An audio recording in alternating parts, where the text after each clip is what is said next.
Assalamualaikum warahmatullahi wabarakatuh. Bagaimana kabar kalian semua? Semoga kita selalu berada dalam lindungannya. Amin. Amin ya robbal alamin. Kematian adalah hal yang tak mungkin untuk kita hindari. Apabila waktunya sudah datang, disitulah akhir hidup kita di dunia. Dan di balik kematian itu sendiri, terdapat sosok yang agung. Simak video berikut ini untuk menambah wawasan kita semua. Semoga bermanfaat. Malaikat Israil alaihi salam atau malaikat maut telah diceritakan dalam suatu hadits dari Nabi Shallallahu alaihi wasallam. Beliau bersabda, ketika Allah Ta'ala menciptakan malaikat Israil alaihi salam, Allah membuat hijab dari para makhluknya dengan beribu-ribu hijab, yang besarnya melebihi langit dan bumi. Jika semua air yang ada di lautan dan sungai-sungai ditumpahkan di atas kepalanya, niscaya tidak akan ada setetes air pun yang jatuh ke bumi.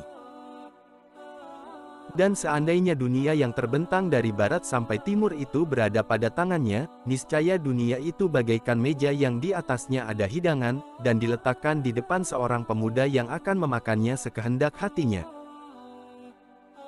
Dengan begitu malaikat maut bisa membolak-balik dunia sebagaimana manusia membolak-balik uang logam yang ada di tangannya. Malaikat maut diikat dengan 70.000 rantai. Setiap rantai panjangnya sama dengan perjalanan selama 1000 tahun. Malaikat yang lain tidak bisa mendekat dan juga tidak mengetahui keberadaan malaikat maut. Mereka tidak mendengar suaranya dan tidak tahu keadaannya sampai kapanpun juga. Ketika Allah Ta'ala menciptakan malaikat maut dan menyerahkan urusan kematian kepada malaikat maut, Ia berkata, "Wahai Tuhan, apakah maut itu?" Maka Allah menjawab seraya memerintahkan hijab untuk membuka diri hingga malaikat maut dapat melihat maut tersebut. Lalu Allah Ta'ala berfirman kepada para malaikat, "Berhentilah kamu semua, dan lihatlah, inilah maut." Maka para malaikat berhenti semua, dan Allah Ta'ala berfirman lagi, "Terbanglah kamu di atasnya dan bentangkanlah sayapmu dan bukalah matamu semuanya." Maka ketika para malaikat terbang di atasnya, mereka semua terjungkal dan pingsan selama 1000 tahun. Dan ketika sadar mereka berkata, "Wahai Tuhan kami, adakah yang Engkau ciptakan lebih agung dari ini?" Allah Ta'ala menjawab, "Akulah yang menciptakan maut dan akulah yang lebih agung dari maut. Dan setiap makhluk pasti akan merasakan maut." Kemudian Allah Ta'ala berfirman, "Hai Israil, ambillah maut itu, dan aku serahkan dia kepadamu." Lalu Israil berkata, "Wahai Tuhanku, apakah aku kuat mengambilnya? Sesungguhnya dia lebih besar dariku." Maka Allah memberikan kekuatan pada malaikat Israil, lalu diambilnya maut tersebut dan disimpan di tangannya. Maka berkatalah maut, "Wahai Tuhanku, izinkanlah aku menyampaikan undangan atau seruan di langit 1 kali."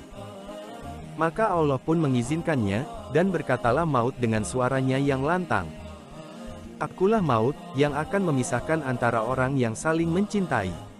Akulah maut, yang akan memisahkan antara suami dan istri. Akulah maut, yang akan memisahkan anak-anak perempuan dengan ibunya. Akulah maut, yang memisahkan antara saudara laki-laki dengan saudara perempuannya. Akulah maut, yang merusakkan rumah-rumah dan gedung-gedung. Akulah maut, yang meramaikan kubur.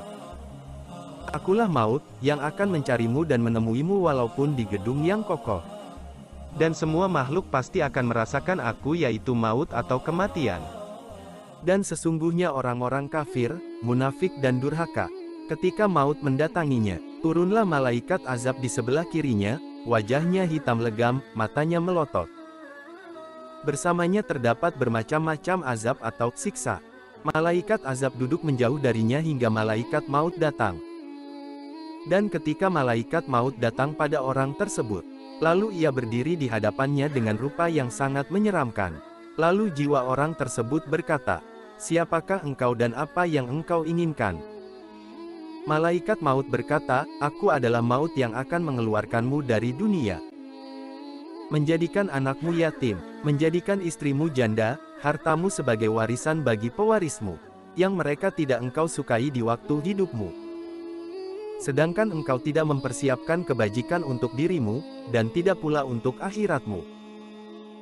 Hari ini aku datang untuk mencabut nyawamu. Ketika mendengarkan perkataan tersebut, mayit memalingkan wajahnya ke dinding, dan dilihatnya malaikat maut berdiri di situ. Lalu ia memalingkan wajahnya ke arah yang lain, dan dilihatnya malaikat maut berdiri di depannya. Kemudian malaikat maut berkata, "Apakah engkau tidak tahu aku? Akulah malaikat maut, yang telah mencabut nyawa ayahmu. Dan sebagaimana yang telah engkau lihat, engkau tidak berguna bagi mereka. Hari ini aku akan cabut nyawamu, hingga terlihatlah oleh anak-anakmu, kerabat-kerabatmu dan teman-temanmu yang dapat mengambil hikmah darimu hari ini.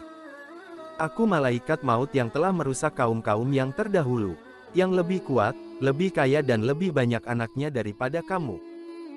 Kemudian malaikat maut berkata pada orang tersebut, "Bagaimana pandanganmu tentang dunia?" Dia pun menjawab, "Menurut pandanganku, dunia itu penuh dengan tipu daya."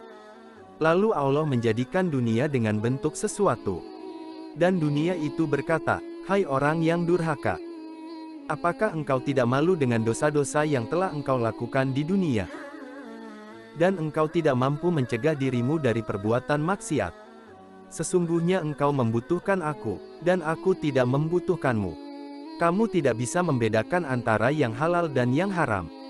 Menurut dugaanmu engkau tidak akan pernah meninggalkan dunia. Sesungguhnya aku bebas lepas darimu dan dari amal perbuatanmu." Orang itu melihat hartanya yang pasti akan menjadi milik orang lain.